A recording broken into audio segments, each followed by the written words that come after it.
नमस्कार, बहुत बहुत स्वागत और अभिनंदन आप सभी का द डिबेट में। मैं ब्रजेश मिश्रा हूं और आज हम बात करेंगे कोरोना वायरस महामारी की। पूरी दुनिया भर में, भारत में और उत्तर प्रदेश में क्या हो रहा है, एक मैं आपको ब्रीफ दूंगा और फिर आज मेरे पास बहुत ही एक्सपर्ट डॉक्टर्स परामर्श और एक्सपर्ट्स का पैनल आमंत्रित किया है मैंने। उनके जरिए इस डिबेट को हम आगे बढ़ाएंगे। दुनिया भर में कोरोना वायरस बहुत घातक तरीके से अपने पांव पसार रहा है। अमेरिका में कोरोना वायरस की दूसरी वेव आ गई है, सेकेंड वेव। और ये वेव पहली वाली से ज़्यादा खतरनाक, ज़्यादा ताकतवर और ज़्यादा हमलावर है। आपको जानकर यकीन नहीं होगा, लेकिन फिर भी ये सच है कि अमेरिका में 68,000 से ज़्यादा नए मामले रोज़ाना मिल रहे हैं, डेली। और 1,000 से ज़्यादा अमेरिकियों की प्रतिदिन मृत्यु हो रही है। और ये सिलसिला थम नहीं रहा है और कल 80,000 तक पहुंच चुका है। यानी एक दिन में मिलने वाले केसेस की संख्या 68,000 से 80,000 के बीच आई है और पिछले 10 दिनों का एवरेज 68,000 है। तो आप कल्पना करिए कि कोरोना वायरस की तबाही और महामारी ये किस प्रकार से अमेरिका जैसी सुपर पावर, दुनिया के सबसे विकसित देश को अपनी गिरफ्त में ली हुई है।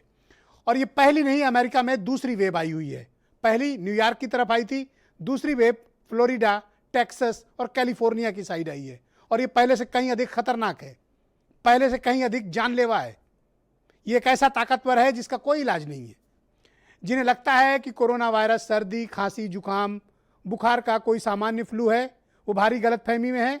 कोई भी इस तरह का वायरस लाखों लोगों की जान नहीं लेता, व्यक्ति से व्यक्ति में संक्रमण फैलाता नहीं है और इस कदर ताकतवर और इतना जानलेवा नहीं होता है जितना कि ये हो चुका है। पूरी दुनिया में 1.5 करोड़ मरीज अब तक मिल चुके हैं, 1.50 करोड़, और 6,11,000 लोगों की मौत हो चुकी है। न जाने कितने हजारों लोग, लाखों लोग अभी गंभीर रूप से बीमार हैं, आईसीयू और आईसीयू में भर्ती हैं। भारत में आश्चर्यजनक तरीके से उत्तरोत्तर प्रगति हो रही है। हमने ब्राजील को भी पीछे छोड़ दिया है नए केसेस के मामले में। अब हमारी टक्कर अमेरिका से। ये स्थितियां भाइयों बहनों बहुत खतरनाक हैं, ये बहुत घातक है। पूरे भारतीय समाज के लिए कोरोना वायरस बहुत बड़ा खतरा है और हमें इस खतरे को समझना पड़ेगा। पिछले 7 महीनों से चल रही मुहिम अचानक से कमजोर क्यों पड़ रही है, यह मेरे लिए सर्वाधिक चिंता का विषय है। यह कोई सामान्य बात नहीं है कि भारत में 38,000, 40,000, 45,000, 41,000 मामले रोजाना मिले। वो भी तब जब भारत ने सिर्फ 1.5 करोड़ टेस्ट किए हैं।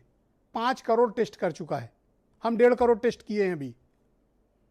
तो आप कल्पना करिए कि जब हम 5 करोड़ टेस्ट करेंगे तो हमारे यहां कितने लोग हो जाएंगे।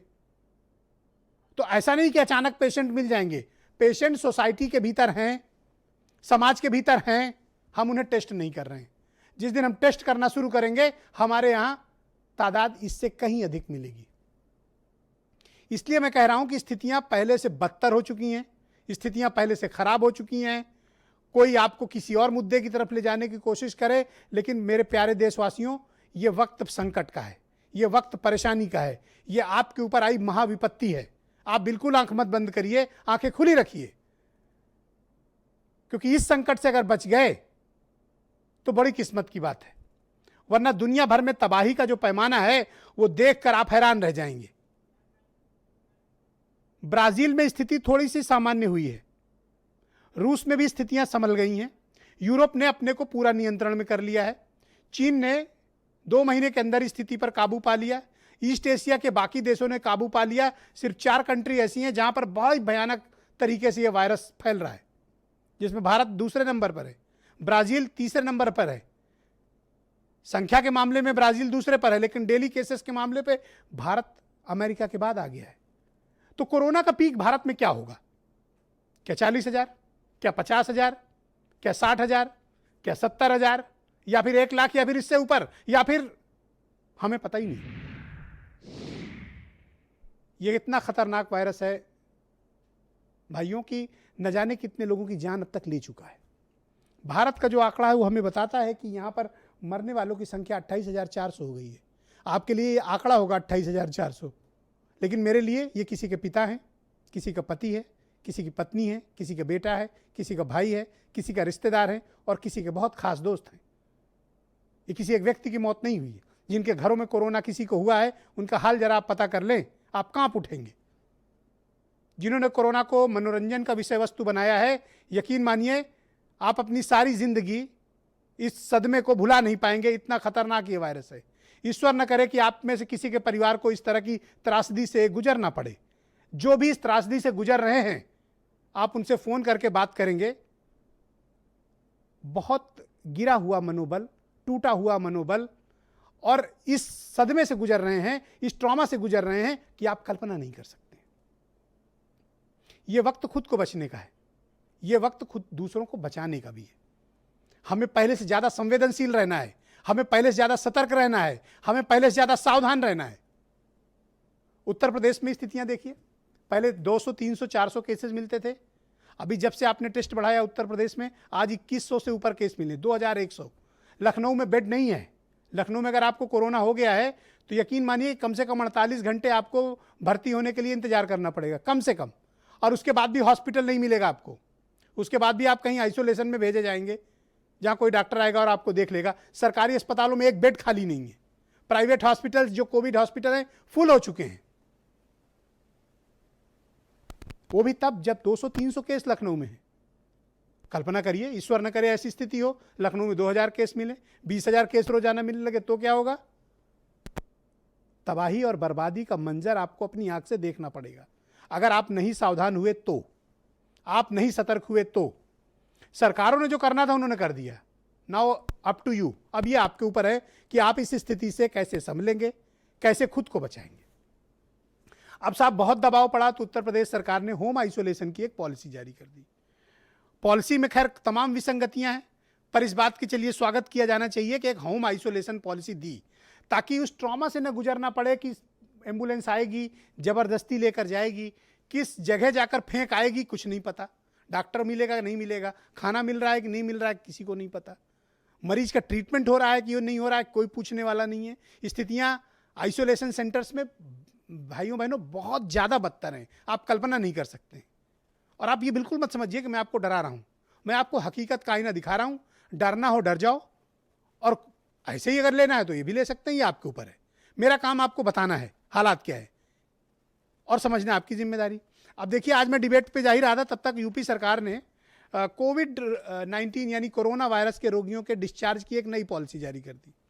इस पॉलिसी में जानते हैं क्या कहा गया है कि अगर एक बार आपको कोरोना हो गया और एक हफ्ते तक अगर सिम्टम्स कुछ और नहीं दिखे तो आपको बिना जांच के डिस्चार्ज कर दिया जाएगा। यानी ये सब कुछ आंकड़ों की बाजीगरी है। अधिकारी अपने आंकड़े ठीक कर लेना चाहते हैं ताकि सरकार को, राज्य को किसी तरह की बदनामी से बचाएं। इसकी कीमत भाइयों बहनों आपको चुकानी पड़ेगी।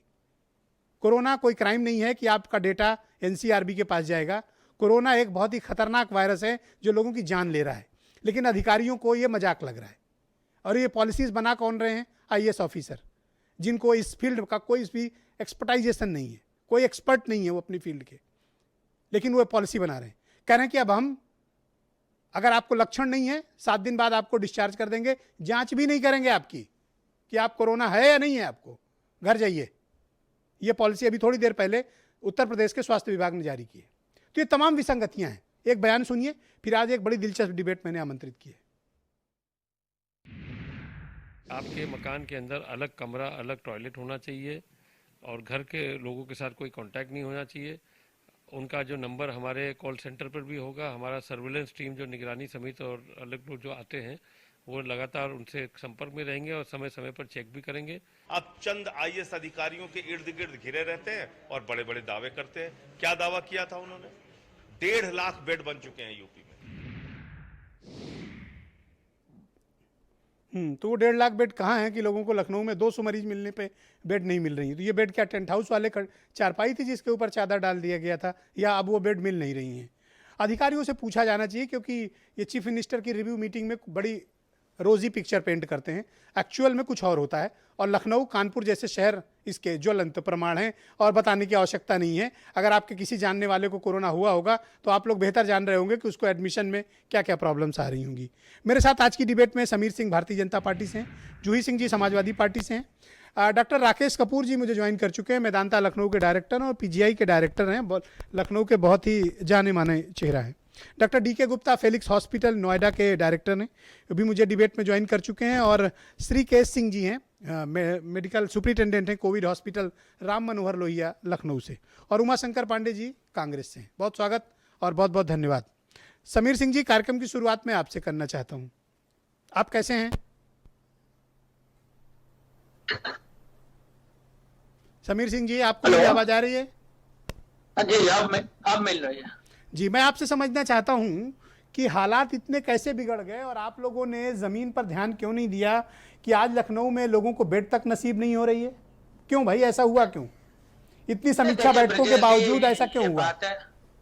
देखिए ब्रजेश जी, ये बात है कहना कि हम गंभीर नहीं है और हमने ध्यान नहीं दिया और लखनऊ में बेड मिल नहीं रहे हैं, ये हमको लगता है मुनासिब नहीं है। देखिए ब्रजेश जी, आप भी जानते हैं कि पिछले 5-6 महीने से कोविड के प्रभाव को लेकर सरकार कितनी गंभीर है और सरकार ने कितने बड़े पैमाने पर प्रयास किया। यस, गो अहेड, हम लोग सुन रहे हैं। प्रयास किया और उस प्रयास के नाते आज उत्तर प्रदेश के अंदर कोरोना महामारी जो है नियंत्रण में है।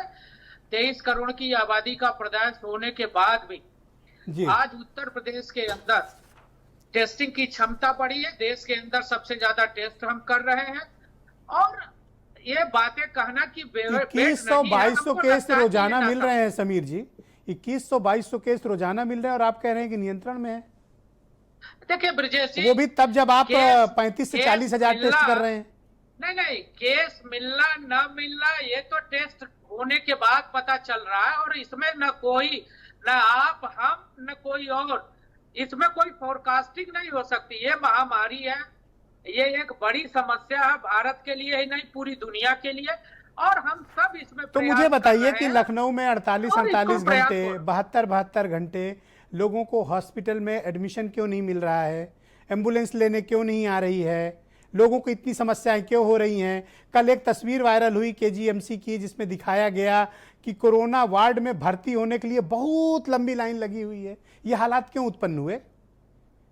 देखिए ब्रजेश जी, मैं बहुत सारी चीजों पर आपको ये कह सकता हूँ कि सरकार ने व्यवस्था की है, बहुत अच्छी व्यवस्था की है। एक दो जगह की शिकायत आई थी तो उसको माननीय मुख्यमंत्री जी ने आपने देखा था, जूही सिंह जी संज्ञान लिया था और उसके समाधान। मैं जूही सिंह जी को इस डिबेट में आमंत्रित करता हूँ। जूही सिंह जी, लखनऊ के क्या हालात हैं आप बताइए और कोरोना महामारी से सरकार कैसे निपट रही है? ब्रिजेश जी, परसों का आंकड़ा आया है कि लखनऊ में जो जनरल बेड है और आईसीयू बेड है वो पूरी तरह भर चुके हैं। हम लोग पिछले एक हफ्ते से इस होम क्वारंटाइन के लिए कह रहे थे क्योंकि जिनमें लक्षण कम हैं उनको बेड नहीं मिल रहा था। जैसे आपने बताया कि एम्बुलेंस में लोग पड़े थे। सरकार ने व्यवस्था नहीं की है, सरकार इस आपात के लिए तैयार नहीं है। न तो बेड बढ़ाए गए हैं, न प्राइवेट हॉस्पिटल्स को इन्वॉल्व किया है, न प्राइवेट डॉक्टर्स को इन्वॉल्व किया है। जब आपके सामने समस्या खड़ी हो गई है और हमारे भाजपा के मित्र कह रहे हैं स्थिति नियंत्रण में है। 392 केसेस परसों आए थे लखनऊ में, लखनऊ राजधानी में 2000 से ऊपर का आंकड़ा प्रतिदिन जा रहा है। टेस्ट आप कितने कर रहे हैं? उत्तर प्रदेश सबसे ज्यादा नहीं कर रहा है, महाराष्ट्र और दिल्ली कर रहा है। हम अभी भी WHO के औसत केसेस से कम कर रहे हैं टेस्ट। केवल नंबर, आंकड़े आप बता दें कि हम इतने टेस्ट करेंगे, उससे ये नहीं होता है कि आप पूरे। लेकिन अधिकारी लोग चीफ मिनिस्टर की मीटिंग में जाते हैं और बड़ी रोजी पिक्चर पेंट करते हैं जूही जी, और बताते हैं 1.5 लाख बेड का इंतजाम हो गया है। यहाँ 200 पर बेड नहीं मिल रही है। तो ये कौन से अफसर हैं जो इस तरह के पिक्चर दिखाते हैं? ब्रिजेश जी, अधिकारी अगर ब्रिजेश जी, उन अधिकारियों में कितने डॉक्टर हैं? और हमारे मुख्यमंत्री क्या इतने मासूम हैं कि उनको पता भी नहीं है कि अधिकारी अपने आंकड़ों को बचाने के लिए नोडल का मॉडल मुझे आज तक समझ में नहीं आया। आपकी एक्सपर्ट टीम क्या है? ह्यूमन ट्रायल्स अभी शुरू नहीं हुए हैं। डॉक्टर आपको सही समय पर बता सकते हैं। आपके पास पूरा टैलेंट का KGMU, PGI, RMLU, बड़े बड़े संस्थान लखनऊ में हैं। उनसे आपका सुझाव क्या है और क्या उन्होंने बताया है कि क्या व्यवस्था करनी है? पर वो टीम 11 में नहीं है ना मैम, 5-6 महीने बाद बताया गया कि वो लोग टीम 11 का हिस्सा नहीं है। ये तो ऑलराइट, उमाशंकर पांडे कांग्रेस के स्पोक्स पर्सन है।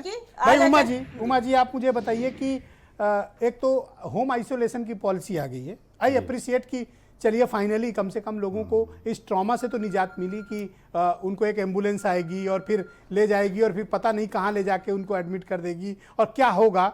कम से कम उस ट्रॉमा से लोग निकले और होम आइसोलेशन की एक पॉलिसी आई। आपको क्या लगता है कि सरकार कैसे निपट रही है इस महामारी से? देखिए ब्रिजेश जी, आपने शुरुआत में अमेरिका के साथ कंपैरिजन करते हुए बताया, तो एक कंपैरिजन और है बड़ा मज़ेदार। ट्रंप और मोदी जी आपस में बड़े मित्र हैं, और वहाँ पर ट्रंप जी का वहाँ के स्वास्थ्य विशेषज्ञों से लगातार तनातनी चल रही है। जो खबरें वहाँ के मीडिया की सुर्खियां बन रही हैं, और यहाँ पर क्या हो रहा है, यहाँ पर ना मोदी जी ना योगी जी, ये स्वास्थ्य विभाग के लोगों से तो चर्चा ही नहीं करते। विशेषज्ञ उनकी, जो आपने कहा 11 लोगों की जो टीम 11 है, वो लोग विशेषज्ञ बने हुए बैठे हैं। तो नतीजा क्या हो रहा है? नतीजा ये है कि कोरोना 2000 भी तो हो सकता है कि आपको जलन हो कि आप उस टीम 11 का हिस्सा नहीं है। नहीं, मैं तो बन भी नहीं सकता था, ना मैं आईएएस हूं और ना ही मैं सरकार विपक्ष के लोगों से राय ले रही है। वो तो सब कुछ स्वयं ही कर रहे हैं। योगी जी सर्वज्ञ हैं, और टीम 11 भी फील्ड का पूरा रिपोर्ट है। तो इसलिए जो है उनको 13वें खिलाड़ी की जरूरत नहीं है। इंडियन क्रिकेट टीम में भी 16 खिलाड़ी होते हैं, बट वो 12 ही सफिशिएंट है, इसीलिए कोरोना लगातार बढ़ रहा है। काफी कुड़े हुए हैं आप टीम 11 से। नहीं, मैं तो इसलिए मुझे नाराजगी है कि जिस कोरोना को फरवरी में पहली बार उत्तर प्रदेश में कोरोना का केस आया था जी, और हम इसको कंट्रोल कर सकते थे, लेकिन आज स्थिति क्या है ब्रिजेश जी? आप देखिए कि गोरखपुर, जो स्वयं मुख्यमंत्री जी का क्षेत्र है, वहां के बीआरडी मेडिकल कॉलेज में कोरोना वार्ड में पानी भर जाता है बरसात का। ऐसा कि बहुत एक बेहतरीन एक्सपर्ट मेरे साथ हैं, और उत्तर प्रदेश में ये तकरीबन 38 साल अपनी मेडिकल सेवाएं दे चुके हैं।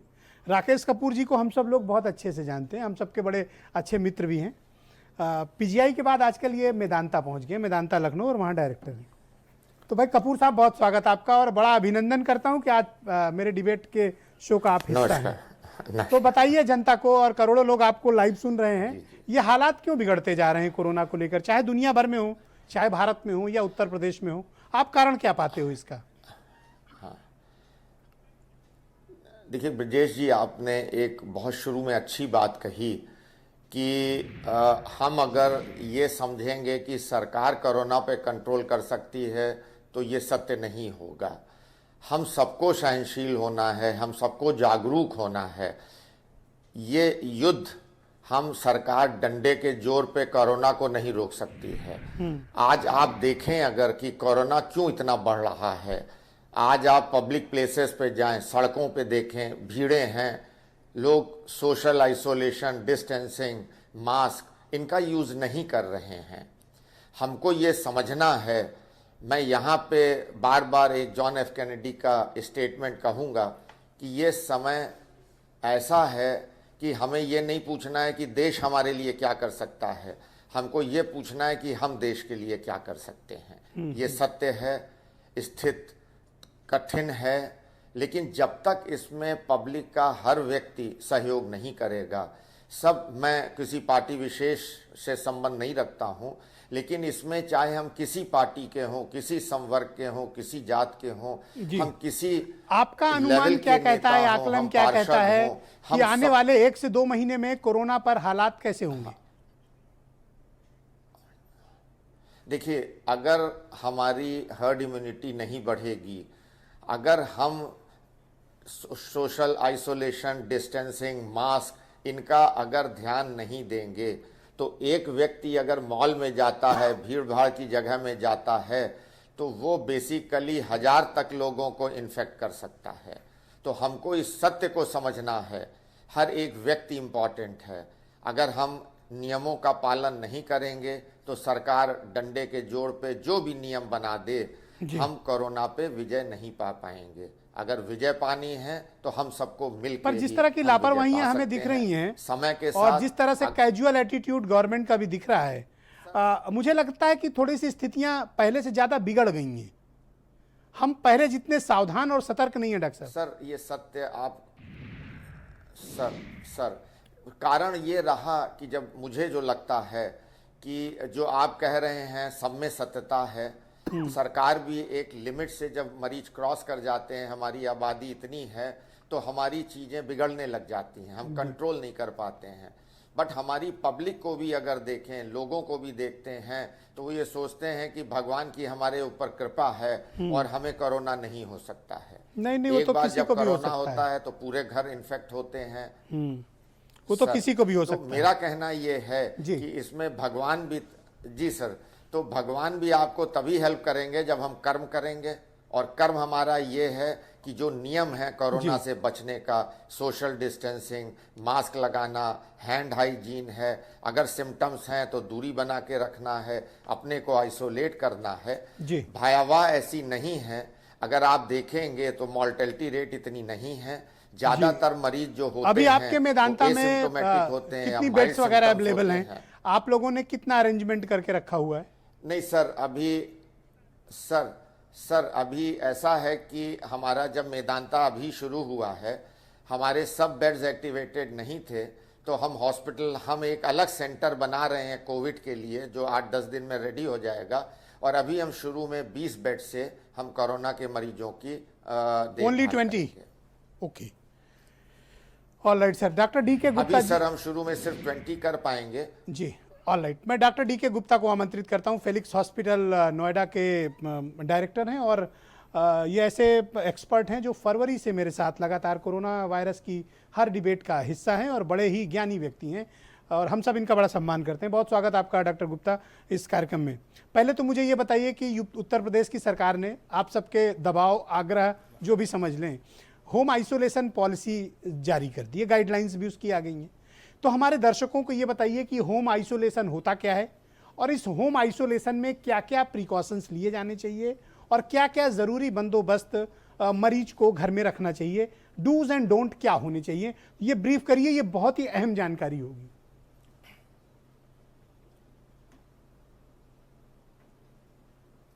बिल्कुल। तो हमारे जो 25 करोड़ जनता है उत्तर प्रदेश की, उसको देखते हुए कि केसेस बढ़ेंगे और शायद फ्यूचर में हमें नंबर ऑफ बेड्स कम पड़े, और दूसरा ये भी है कि एसिम्प्टोमेटिक जो पेशेंट्स होते हैं जिनमें लक्षण नहीं होते, उनको आइसोलेशन वार्ड से डर बैठ गया है, क्योंकि वो घर से दूर 14 दिन रहते हैं, 10 दिन रहते हैं हॉस्पिटल में, तो वहाँ उनके अंदर एक फोबिया हो गया है, तो इसलिए वो जाना नहीं चाहते।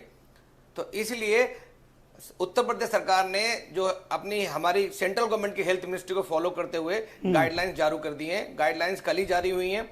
उसमें थोड़ा डिफरेंस है सेंट्रल गवर्नमेंट से। सेंट्रल गवर्नमेंट ने या जो दिल्ली गवर्नमेंट ने जारी किया, उसने कहा कि जो एसिम्प्टोमेटिक है वो माइल्ड या वेरी माइल्ड सिम्प्टोमेटिक है, जिनके बहुत कम लक्षण है, उनको भी अलाउ किया था होम आइसोलेशन के लिए। उत्तर प्रदेश सरकार शायद धीरे धीरे नेक्स्ट स्टेप पर जाना चाह रही है। उन्होंने अभी सिर्फ एसिम्प्टोमेटिक, जिनमें कोई लक्षण नहीं है, सिर्फ उन्हीं को ही अलाउ किया है होम आइसोलेशन के लिए। ओके। वो भी जब कोई डॉक्टर सर्टिफाई करेगा कि ये कोविड पेशेंट है, इसमें कोई भी कोविड के लक्षण नहीं है, उन्हीं को होम आइसोलेशन अलाउ है, पहली बात। नंबर 2, उसके पास 24 घंटे एक समझदार केयर गिवर होना चाहिए, जो लगातार 24 घंटे अस्पताल और डॉक्टर से कांटेक्ट में रहेगा कि अगर कोई दिक्कत होती है पेशेंट को तुरंत इन्फॉर्म करेगा। इसके अतिरिक्त जो इम्यूनो कंप्रोमाइज पेशेंट हैं, जिनके अंदर रोग प्रतिरोधक क्षमता बहुत कम है, जैसे HIV के पेशेंट्स हैं, कैंसर के पेशेंट हैं, या जिनको कोई ऑर्गन ट्रांसप्लांट हुआ है, किडनी ट्रांसप्लांट हुआ है, उन लोगों को होम आइसोलेशन अभी भी अलाउ नहीं किया गया है। उनके अंदर सिम्टम है या नहीं है उससे नहीं फर्क पड़ता, बट उनको अभी भी अलाउ नहीं किया गया। इसके अतिरिक्त उसको बोला गया है कि जो पेशेंट है या जो केयर गिवर्स हैं, उनके घर में सबसे इंपॉर्टेंट है स्पेस जरूर होना चाहिए कि उसको सेपरेटली एक अलग कमरे में पेशेंट को रखा जा सके, और जो उसका केयर गिवर उसके लिए भी स्पेस होना चाहिए। साथ में जो उसके घर में अन्य परिजन है उनके लिए भी मतलब ठीक सा स्पेस होना चाहिए, जो रह सके, क्वारंटाइन हो सके वहां पे, और कम से कम घर में 2 टॉयलेट्स की सुविधा होनी चाहिए। इसके बिना अलाउड नहीं होगा। जो भी घर में पेशेंट है उसको आरोग्य सेतु डाउनलोड करना पड़ेगा और अपना रिस्क देखना पड़ेगा वहां पे। इसके अतिरिक्त समय समय पर उसको अपने हेल्थ के बारे में डिस्ट्रिक्ट सर्विलेंस ऑफिसर या जो हॉस्पिटल है उन अथॉरिटीज को बताना पड़ेगा। सबसे इंपॉर्टेंट जो डेंजर साइन है क्या पता होने चाहिए, बिकॉज जब हम होम आइसोलेशन में होते हैं तो थोड़ा मेडिकल जो फैसिलिटी है उससे दूर होते हैं, तो हमें सबको पता होना चाहिए कौन से डेंजर साइन है, कौन से अलार्मिंग सिम्टम है, जिस समय हमें हॉस्पिटल में कांटेक्ट करना है। तो वो क्लियर कट डिफाइंड है। वो सेंट्रल गवर्नमेंट और स्टेट गवर्नमेंट के सेम है बिल्कुल, कि अगर आपको सांस में तकलीफ हो रही है, बिल्कुल अगर आपको सांस में तकलीफ हो रही है तो, या आपका सेचुरेशन लेवल 95% से कम जा रहा हो, या आपके चेस्ट में पेन हो, छाती में दर्द हो या भारीपन हो, या आपको कंफ्यूजन हो रहा, आपका डिसोरिएंटेशन हो रहा, अचेतना हो रही हो, या आपकी आवाज लड़खड़ा रही हो, स्लरिंग ऑफ अब स्पीच इसमें हो, ये दौरा जो पड़ रहा हो, कल या 9 आपका पेज की फेस और गाइडलाइन होंठ जारी ढीले हुई पड़ डॉक्टर रहे हो, या आपके साहब, किसी इसमें कहा हाथ या गया पैर में कमजोरी आ कि रही है। घर पे बीपी मीटर होना चाहिए, टेम्परेचर नापने का आइटम होना चाहिए, जी। पल्स ऑक्सीमीटर होना, ऑक्सीमीटर होना चाहिए, न जाने क्या क्या गाइडलाइंस हैं। अब इतना सामान कोई खरीदेगा तो इससे अच्छा जाके अस्पताल में भर्ती हो जाएगा।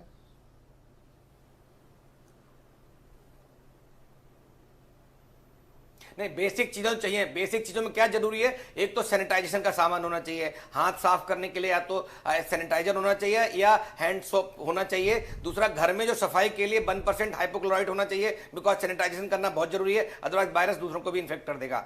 तीसरी बात, थर्मामीटर होना चाहिए जो मरीज का बुखार चेक करेगा। चौथी बात सबसे इंपॉर्टेंट है, पल्स ऑक्सीमीटर होना चाहिए, जिससे हम उसके ऑक्सीजन शरीर लेवल में कितनी मात्रा है ऑक्सीजन की, क्या सिचुएशन है, वो चेक कर सकते अच्छा, ये सब तो चलो ठीक है, पॉसिबल हो ये तो मेडिकल उसके इक्विपमेंट है, होने चाहिए, अगर आई डू ऑक्सीजन एग्री तो वो विद होना यू। चाहिए वहाँ पे। पर एक बात बताओ, ये शपथ पत्र क्यों मांगा जा रहा है कि आप लिख कर दे दीजिए? जी, शपथ क्या हाई कोर्ट में लगाना है? नहीं बिल्कुल सही मांगा जा रहा है। क्यों नहीं, भाई? नहीं, नहीं बिल्कुल। शपथ जब पत्र भी हम किस कोई बात का? ट्रीटमेंट करते हैं, क्या होम करेंगे आइसोलेशन उसका? ट्रीटमेंट है। होम आइसोलेशन मतलब आपके घर में ट्रीटमेंट कर रहे हैं। बिकॉज नहीं, शपथ पत्र इसलिए कि आप कॉन्शियस रहें अपने हेल्थ के बारे में। अगर हेल्थ में कोई डिटोरिएशन हो रहा है, कोई भी गड़बड़ी हो रही है, तुरंत आपको इन्फॉर्म करना है। अदरवाइज आप क्या करेंगे, कॉन्शियस नहीं होंगे, आप सुस्त हो जाएंगे, आपको पता नहीं लगेगा। तो इसलिए आपको सबसे अच्छा, इंपॉर्टेंट एक बात और है, घर बताइए, में एक वहाँ बड़ी पे इंटरेस्टिंग बात मेडिकल लिखी है, मेडिकल फैसिलिटी मेरे थोड़ा पास दूर हो सकती है, टाइम लग वो सकता है, गाइडलाइन तो इसलिए मौजूद है। आपको और ये गाइडलाइन ऐसी है, देखिए मैं क्या कहता हूँ कि एक विशेषज्ञ अगर गाइडलाइन बनाता है तो क्या लैंग्वेज इस्तेमाल करता है, और एक आईएएस बनाता है तो क्या करता है। मैं आपको एक बेसिक डिफरेंस बनाता हूँ। मैं किसी का विरोध नहीं कर रहा हूँ, मैं केवल जस्ट आपको समझाने की चेष्टा कर रहा हूँ। ये मुझे बताइए कि इसमें वर्ड लिखा हुआ है श्वसन शिष्टाचार, व्हाट इज दिस? क्या इस पैनल में बैठा कोई व्यक्ति समझा सकता है व्हाट इज श्वसन शिष्टाचार? What is this? क्या लिखा हुआ है? श्वसन शिष्टाचार, क्या चीज? श्वसन शिष्टाचार, व्हाट इज दिस? आप लोग इतने बड़े बड़े डॉक्टर हो, हम तो आप सबके सामने बहुत वो हैं, आप तीनों मुझे कृपया बताओ व्हाट इज दिस श्वसन शिष्टाचार, ये क्या होता है? इसीलिए कहता हूं भाई साहब कि guidelines Over to expert Dr. से बनवाओ, Kapoor. गाइडलाइन आईएएस अफसरों से मत बनवाओ। मैं हमेशा निवेदन करता हूं इस बात का, जिसका जो काम वो करने दो। ब्रजेश मिश्रा पत्रकारिता करते हैं, एंकरिंग करते हैं, तो ब्रजेश मिश्रा को करने दो ना। जूही सिंह थोड़ी करेंगी, या डॉक्टर कपूर थोड़ी करेंगे। ये काम तो डॉक्टर कपूर, डॉक्टर गुप्ता और डॉक्टर सिंह का है, ब्रजेश मिश्रा का थोड़ी ना है। बस मैं यही कहना चाहता हूँ, मेरा और कोई ऑब्जेक्शन नहीं है। मैं डॉक्टर श्रीकेश सिंह जी के पास चलता हूँ, ये मेडिकल सुपरिटेंडेंट है और कोविड हॉस्पिटल संभाल रहे हैं राम मनोहर लोहिया में। डॉक्टर सिंह, बहुत स्वागत है आपका। धन्यवाद। मैं जानना चाहता हूँ कि लखनऊ में ये हालात कैसे बिगड़ गए और स्थितियाँ ऐसी कैसी हो गई कि मरीजों को बेड नहीं मिल पा रही? ऐसे हालात क्यों उत्पन्न हुए? प्रॉब्लम क्या आई और आपने क्या महसूस किया? देखिए ब्रजेश जी, जो आप शुरू में कहे और जिसको कपूर साहब ने भी कहा कि हम अपने पे नियंत्रण नहीं रखेंगे तो चीज़ों को हम अपने से दूर भगाएंगे। देखिए, मैं इस मुहिम में पहले दिन से जुड़ा हूँ, 4 महीने हो गए तकरीबन इस मुहिम से जुड़े हुए, और मैंने हर एक चीज़ को बड़ी बारीकी से समझते हुए जो समझा है पिछले 4 महीने में, वो ये है कि तैयारी हम करते जा रहे हैं, सरकार करती जा रही है, पूरी कोशिश के साथ कर रहे हैं, लेकिन जब तक हम खुद को नियंत्रण नहीं करेंगे। अब नियंत्रण का मतलब बहुत सिंपल शब्दों में मैं आपको बताता हूँ कि मैं पिछले 4 महीने से अगर काम कर रहा हूँ और मेरे घर में मेरे परिवार के 5 लोग हैं, तो नियंत्रण मुझे ऐसे करना है कि मुझे अपनी प्रिकॉशंस दिन रात सुबह शाम हर घड़ी ये सोचना है कि अगर मैं कुछ गलत करूंगा तो उसका असर मेरे परिवार के 5 लोगों पर भी होगा। और यही चीज़ हो रही है। देखिए, जो हमने अभी एक्सपीरियंस किया है, हमारे यहाँ तकरीबन 400 मरीज भर्ती हो चुके हैं, जिसमें से करीब 250 पौने 300 डिस्चार्ज हुए हैं। तो आपका L1, L2, L3 किस? हमारा L3 है सर, L3 है सर। हमारा 100 बेड का है, जिसमें 20 आईसीयू के बेड हैं, वेंटिलेटर हैं, जो इस टाइम पूरी तरह से भरा हुआ है। अब L3 लेवल की एक, आपके पास जितनी बेड थी वो कैपेसिटी फुल हो चुकी है? हाँ, ऑलमोस्ट हमारी फुल है इस टाइम। इसमें एसिम्प्टोमेटिक, माइल्ड और गंभीर सभी? वही मैं आपको थोड़ा सा बताऊंगा कि जो शुरुआत के ट्रेंड्स थे उसमें ये था कि एसिम्प्टोमेटिक और माइल्ड वाले ज़्यादा मरीज थे। अब हमारे लिए जो सबसे महत्वपूर्ण चीज़ है कि जो माइल्ड से सिवियर होता है और जो सिवियर से मोर्टेलिटी की तरफ बढ़ता है, हमें चिकित्सक और हमारा जो L3 है हॉस्पिटल है या कोई भी L3 हॉस्पिटल है, उसका बेसिक मोटो ये होता है कि उस चीज़ को रोकें। उसके लिए हम हैं कि भाई सिवियर से और आगे की तरफ ना बढ़ा जाए, उसको हम रोकें। और एसिम्टोमेटिक वाले जो पेशेंट्स हैं उनको हम सघन मॉनिटरिंग करते रहे हैं कि भाई उनको कोई सिम्टम्स ना आए, अगर आए तो हम उसको तुरंत टेकअप करके उसका इलाज शुरू कर दें, तो हम मोर्टेलिटी बट ये कंफ्यूजन हुआ कैसे कि जो L1 वाले थे वो L3 में भर्ती हो गए, जिनको वाकई में ज़रूरत थी उनको बेड नहीं मिले, ये सारा गड्ढम गड्ढ हुआ कैसे? देखिए, अब L3 हॉस्पिटल जैसे हमारा है, हम तो शुरू से ही जो रिफर्ड केसेस हैं वो ले रहे हैं, हमारे पास दूसरे जिलों के भी केसेस आ रहे ओके, हैं। आप रिफर्ड केसेस लेते हैं, जी, डायरेक्ट जी, नहीं लेते? जी, हम रिफर्ड केसेस अब ले रहे हैं। जी जी, ओके। तो उसमें गंभीर मरीज जो हमारे पास आ रहे हैं, जो आसपास के जिलों से, जैसे बहराइच से, गोंडा से, या इवन कुछ प्राइवेट हॉस्पिटल से जहाँ पे अभी तक फैसिलिटी नहीं थी, तो जब गंभीर मरीज कोई आता है और कहीं ऑलरेडी उसको सीवियर तरीके से प्रेजेंट कर चुका होता है, तो थोड़ा सा मैनेजमेंट, अगर कोमॉर्बिड कंडीशन और उसकी एज ज़्यादा होती है, थोड़ा सा कठिन होता है, लेकिन फिर भी प्रयास किया जाता है। तो आपका एक्सपीरियंस क्या कहता है? आप बिल्कुल ठीक बात करें कि हमें L2 L3 पे ज़्यादा फोकस करना चाहिए कि इस पे ज़्यादा मरीज आ रहे हैं क्या? जी, अब देखिए, जैसे एसिम्टोमेटिक के लिए प्रोटोकॉल आ गया है होम आइसोलेशन का, तो अब हम ये व्यवस्था कर पाएंगे कि जो गंभीर, अति गंभीर या शुरुआत से लक्षण जिनके गड़बड़ हो रहे हैं उनको हम बेड ज़्यादा बेहतर तरीके से दे पाएंगे, और हमारी इससे मोर्टेलिटी भी काफ़ी कम होगी, जो हमारी केस फैटेलिटी रेट है वो कम होगी। ये संभवतः इस चीज़ का हम लोग कह सकते हैं कि आने वाले समय में इस चीज़ पे और चीज़ें क्लियर हो जाएंगी, और जब क्लियर होंगी तो उनका इलाज का जो प्रोटोकॉल है वो बढ़िया रहेगा फिर। ऑलराइट, बीरेन सिंह जी भी हमारे साथ जुड़ चुके हैं। भाई बीरेन जी, उत्तर प्रदेश में तो 2000, 2100, 2200, 2300, 1900 इस तरह के केसेस डेली मिल रहे हैं, 1200-1300 लोगों की मृत्यु हो चुकी है। हालात ऐसे कैसे हो गए कि लखनऊ और कानपुर में बेड नहीं मिल पा रही लोगों को? देखिए ब्रजेश जी, इस देश में लोगों को जब हम बिजली नहीं दे पा रहे हैं, शुद्ध पानी नहीं दे पा रहे हैं, तो बेड कहाँ से दे पाएंगे? ये इतनी बड़ी आबादी वाला देश है कि अगर आप 100 आदमी के लिए व्यवस्था करोगे, 2000 आदमी मुँह बाए खड़ा है। कोई भी व्यवस्था लिमिटेड क्षेत्र में प्रभावी हो सकती है जो नियंत्रित हो। जहां अनकंट्रोल्ड सिस्टम है वहां पर कोई सरकार व्यवस्था नहीं कर पाएगी, वहां सिर्फ प्रकृति व्यवस्था कर सकती है। और प्रकृति ने यह तय किया है कि दिल्ली के 24% लोगों में एंटीबॉडी मिली है, डेवलप हो चुकी है कोरोना की। एक सर्वे में बात सामने आई है। तो ये एक तरह से हर्ड इम्यूनिटी आप जिसे कह लीजिए। देर सवेर हमको आपको इसी से लड़ना है।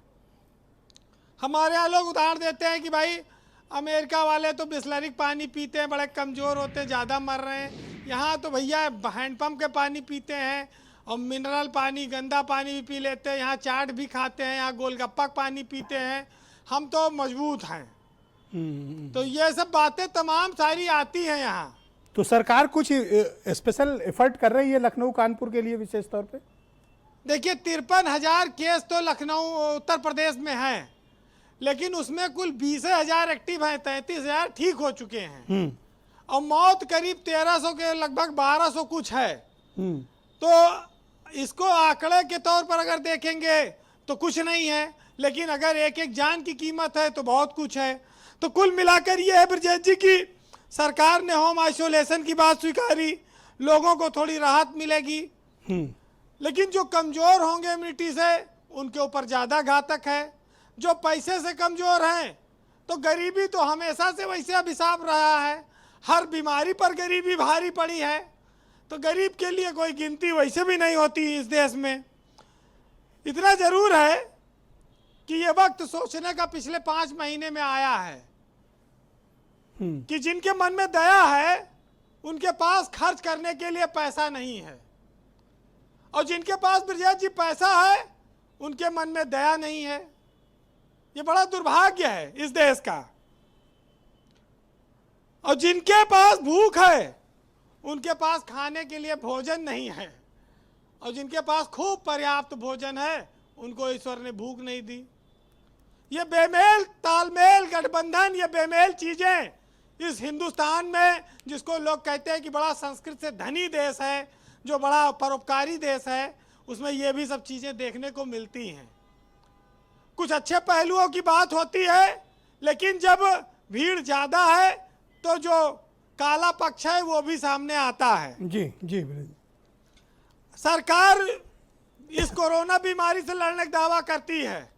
हर घर में आज सैनिटाइजर इस्तेमाल हो रहा है, गिलोय बटी इस्तेमाल हो रही, काढ़ा इस्तेमाल हो रहा है।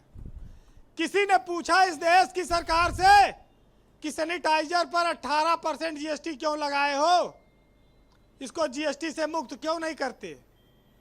क्या लड़ाई में यह सरकार का योगदान है या सरकार इस बात से अनभिज्ञ है, उसको याद दिलाना पड़ेगा। दूसरी बात ब्रजेश जी, कि जमीन पर जो लोग शोर मचाते थे कि मेरी सरकार है मेरी मर्जी, उनको ऊपर वाले ने बता दिया कि किसी की सरकार नहीं, यहां सिर्फ मेरी मर्जी चलती है। इस कोरोना से आप ये जान लीजिए। वाह वीरेंद्र सिंह, वाह, ये बहुत सच्ची बातें मैं कह रहा हूं। नहीं नहीं, ठीक बात कही आपने। और एक बात 100 बात की एक बात जी, और एक बात और कहूंगा जी, कि जब कोरोना आया था तो बड़ा हिंदू मुस्लिम हुआ। आज मेरी कोरोना से ये गुजारिश है कि जब भी वो भारत से जाए तो हिंदू मुस्लिम के बीच जो नफरत फैलाने वाले लोग हैं, कृपया उनको भी अपने साथ लिए जाए। ये तो बड़ी गंभीर बात कह दी आपने। तो सच तो बोलना पड़ेगा। बड़ा तनाव दे दिया आपने। सच तो बोलना पड़ता है जी। तो कंक्लूड करें जी। बहरहाल 4 लाइनें कहूंगा। एक साहित्यकार ने लिखा है, व्यवस्था के लिए लिखा है, बीमारी पे लिखा है, लोगों पे लिखा है, जिनकी सब लोग आलोचना कर रहे हैं, तमाम बातें कह रहे हैं। कान है पर सर नहीं, हार है पर पराजय नहीं, राय है पर सलाह नहीं, और रात है पर चांद नहीं, द्वार है पर दरवाजा नहीं, गाल है पर चेहरा नहीं, और नाटक है पर पात्र नहीं। वाह, थैंक यू सो मच, बहुत बहुत शुक्रिया आपका वीरेंद्र जी, बहुत बहुत धन्यवाद आपका। अब हम सीधे चलते हैं समीर सिंह जी के पास। भारतीय जनता पार्टी के स्पोक्स पर्सन हैं, काफ़ी देर से प्रतीक्षारत हैं अपना पक्ष रखने के लिए। भाई देखिए, डिबेट के प्रथम चरण में कई पॉलिटिकल गंभीर आरोप भी लगे हैं। सबसे पहले तो अगर आप उनके आरोपों का जवाब देना चाहें, जूही सिंह जी का और उमा शंकर पांडे का, तो आप गो हेड, फिर मैं आपसे कुछ और सवाल करता हूँ। देखो ब्रजेश जी, आरोपों का जवाब उत्तर प्रदेश की जनता समझ रही है कि समाजवादी पार्टी और कांग्रेस पार्टी क्या कर रही है। इस कोविड की महामारी में जिस समाजवादी पार्टी ने अपने कार्यालय में ताला बंद करके उसके नेता छुप गए हो और कहीं भी 1 रुपए का सहयोग सहायता कहीं भी समाजवादी पार्टी नहीं दिखी। कांग्रेस की मैडम आ रहा हूँ, मैडम आ रहा हूँ, मैडम प्लीज वेट, मैडम मैं आपको मैडम प्लीज मैडम प्लीज मैं आऊंगा आपके पास, आप जवाब दे देना। नहीं, मैं आऊंगा आपके पास, आप पूरा जवाब देना तसल्ली से जवाब दीजिएगा। Just wait ma'am, madam just wait, सड़क पे खड़े हैं मैडम मैं रिक्वेस्ट कर रहा हूँ प्लीज, मदद कर रहे हैं, अपनी जिम्मेदारी समझनी नहीं है। मैडम मैं आता हूँ आपके पास। Yes Samir Singh ji, go ahead. और ये just wait ma'am please. Brajesh ji, Juhi Singh ji वरिष्ठ नेता है, ये शोभा नहीं देता है बीच में कमेंट करना। मैं कोई बात नहीं, आप बोले, लेकिन बात सुन लीजिए, नहीं बात नहीं, सुन सब लीजिए। शोभा आपको देता है, सब आपत्ति शोभा होगी देता तो है। आप जब उस झूठ पर अपनी बोलने पे आपत्ति आदमी दर्ज उतारू हो जाए, जब झूठ बोलने पे आदमी उतारू हो जाए तो शराब नहीं, नहीं आपको चलती है। अच्छा कोरोना का अच्छा नहीं, समय ये है, डिबेट सरकार का अपनी रूल नहीं है जिम्मेदारी से जूही भाग सिंह रही है। जी। आप जूही हमेशा सिंह तब जी, निर्णय लेते हैं जब आपके ये सामने डिबेट स्थितियां का बहुत रूल खराब नहीं हो है। जाती हैं। इतनी भी स्थितियों को खराब बेचैनी करने नहीं का होनी इंतजार चाहिए, आप करते हैं, इतनी भी जैसे आज आपने बेचैनी होम नहीं होनी क्वारंटाइन चाहिए, किया। सर इतनी भी बेचैनी नहीं होनी चाहिए। होनी चाहिए, झूठ का सामना ऐसे ही करना चाहिए, झूठ का जवाब ऐसे ही देना चाहिए। आपने हमारी शराफत का बहुत एडवांटेज ले लिया। कोई काम आपको करना नहीं है, झूठ का पुलिंदा यहाँ रखना है। समाजवादी पार्टी के आप गए कार्यालय में, आप जाते हैं क्या कार्यालय में? अरे चुप रहिए समीर सिंह, सत्ता में please mind your language Sameer Singh. आपकी भाषा भी आपकी मानसिकता की तरह बहुत ही गिरी हुई है। आपको जनता के लिए काम नहीं करना है। हम लोग सड़क पर हमारे कार्यकर्ता जनता को खाना खिला रहे हैं। प्रवासी मजदूरों पे आपने कोई निर्णय लिया नहीं। प्रवासी मजदूर खुद चलकर पैरों में छाले पड़ गए, अपने घर पहुंचे। आज कोरोना गांव गांव फैल चुका है। मुरादाबाद, झांसी, बरेली से खबर आई है आप लोग कर क्या रहे हैं? से पानी भर गया। आपको यहाँ एक सेकंड मैडम समीर सिंह जी, कृपया, आप दोनों वरिष्ठ नेता हैं और मैं आपसे अपेक्षा करता हूं, दोनों लोग बहुत ही, आप लोग तो बेहतरीन वक्ता हैं। आज किस बात पर आज गुस्सा है, लग रहा है घरों में कुछ झगड़ा किए हैं आप दोनों लोग, तो कृपया एक एक करके बात बोल लें। समीर जी आप अपनी बात कंक्लूड करें, 10 सेकंड। नहीं, जूही सिंह जी बोलना, फिर मैं अपनी बात। नहीं आप बोले, गो हेड। ठीक है, मैं ब्रजेश जी, जूही जी प्लीज वेट, कठिनाई इस बात की है समाजवादी पार्टी और कांग्रेस के लिए, कांग्रेस के पास कार्यकर्ता ही नहीं है, इनकी नेता खाली ट्वीट करती है। डरते सबसे ज्यादा कांग्रेस से ही है। एक सेकंड भाई, उमाशंकर डरते सबसे ज्यादा ही कांग्रेस से ही है। FIR पे FIR कांग्रेसियों पर मेरे पर भरोसा रखो, और ये अगर मैं टाइम ना दूं तो बताना नहीं है। अगर मैं तसल्ली रखो दोस्तों, ज्यादा FIR आपने यही लड़ लेंगे तीनों कोरोना से। ये डर नहीं तो क्या है?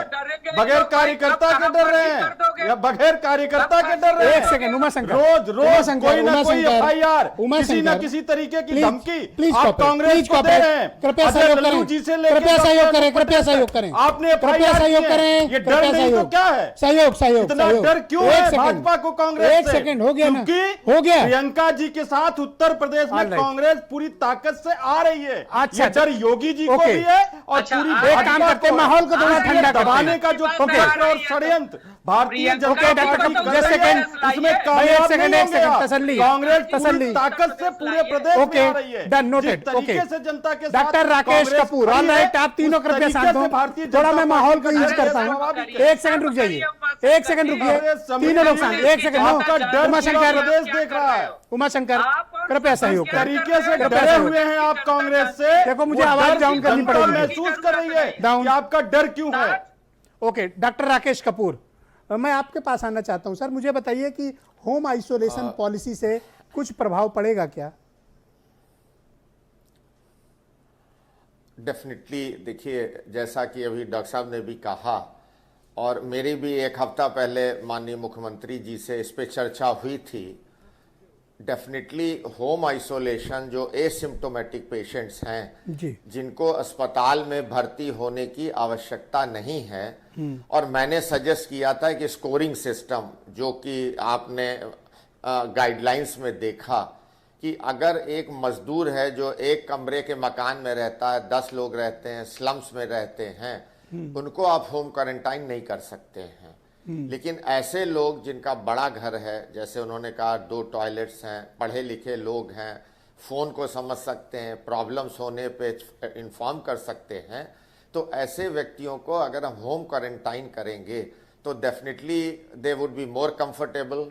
जैसा आपने स्वयं कहा कि अगर पॉजिटिव निकलते थे और एक एम्बुलेंस आके उनको ले जाती थी और कोई अस्पताल में रख देती थी, टेरर क्रिएट हो जाता था ना, कंडीशंस जो पॉजिटिव पाया जाता था एक आतंकित हो जाता था, वो डर जाता था। मैं यही बात कह रहा हूं कि ये आतंक को दिमाग से निकालें। सर यही जो आपने कहा, जो मैं अभी अपने बहुत वरिष्ठ नेता लोगों की बातें सुन रहा था, तो मैं एक छोटी सी शायरी यहाँ पे कहूंगा कि गिले शिकवों का अंत नहीं है साहिब, पानी को शिकायत है कि पत्थर हमें बहने नहीं देते, और पत्थर को ये शिकायत है कि पानी बह के हमें तोड़ देते हैं। तो ये गिले शिकवे इस टाइम नहीं होने चाहिए, करोड़ों की बात कह दिया, एकजुट होना चाहिए। यस जूही सिंह जी, हमको अब मुझे लगता है कि ये बहुत बढ़िया बात कपूर साहब ने कही जी, बहुत बेहतरीन, बहुत बेहतरीन ब्रिजेश जी। लेकिन सरकार भी तो ये सोचे कि और लोग उनके साथ हैं, किसी की पार्टी में ताला लगा है। अच्छा, आप पत्थर हो या पानी हो? सब लोग साथ मिलकर ही काम कर रहे हैं। आप पत्थर है या पानी है? इसमें मैं बस एक नागरिक हूँ ब्रिजेश जी, और कठिनाई ये है कि हम हमेशा वही निर्णय लेते हैं जब स्थितियां बहुत गंभीर हो जाती हैं। ओके, ऑलराइट, उमा संकट 10 सेकंड, फिर मैं 2 एक्सपर्ट हैं उनके पास जाऊंगा। उमा संकट, क्या वाहियात बात कर रहे हैं? Ma'am please wait. Brijesh ji, इसमें एक बेहद गंभीर जो होम आइसोलेशन का जो गाइडलाइन है, उसमें एक बड़ी गंभीर बात है। ओके समीर सिंह जी, पहली बात तो थोड़ा सा एटिकेट दिखाइए। आरोग्य सेतु ऐप डाउनलोड करना होगा, यानी कि कम से कम एंड्रॉयड टाइप का फोन होना चाहिए, 2 लैट्रिन होना चाहिए। निर्मल भारत योजना में कांग्रेस ने शौचालय बनवाए थे, इन्होंने क्या किया, उसका नाम बदल के स्वच्छ भारत योजना करके हमारे ही बनाए हुए शौचालय पे क्रेडिट आप अपना पेंट लगा दिया। नहीं, सुनिए ब्रजेश जी, महत्वपूर्ण बात है, अगर वो निर्मल भारत योजना वाला शौचालय हमारा छोड़ के अपना शौचालय बनवा दिए होते तो हर गरीब के घर में 2 शौचालय होते। लेकिन वो हमारे ही निर्मल भारत वाले पर एक बात अपना बताओ। पेंट कर दिया। होम उनका एक ही होम शौचालय रह आइसोलेशन गया। से कुछ तो फर्क ऐसी पड़ेगा? स्थिति में यानी कि गरीबों के लिए होम आइसोलेशन संभव नहीं है। गरीब कैसे होम आइसोलेशन में जाएगा? उसका खर्चा इतना बढ़ जाएगा, इनके झगड़े बंद ना नहीं उसके होंगे। पास 2 लैट्रिन है, ना उसके पास एंड्रॉइड फोन है, ना इतना वो मेडिकल इक्विपमेंट खरीद पाएगा। यानी कि ये जो होम आइसोलेशन है, समीर जी सुन लीजिए, काम आएगा। आप विपक्ष को बुला के नहीं समझते, तो ऐसे ही समझ लीजिए, ऐसे ही समझ लीजिए कि आपको गाइडलाइन में थोड़ा सा सोचना पड़ेगा कि एक गरीब जो है वो होम आइसोलेशन में जाएगा नहीं।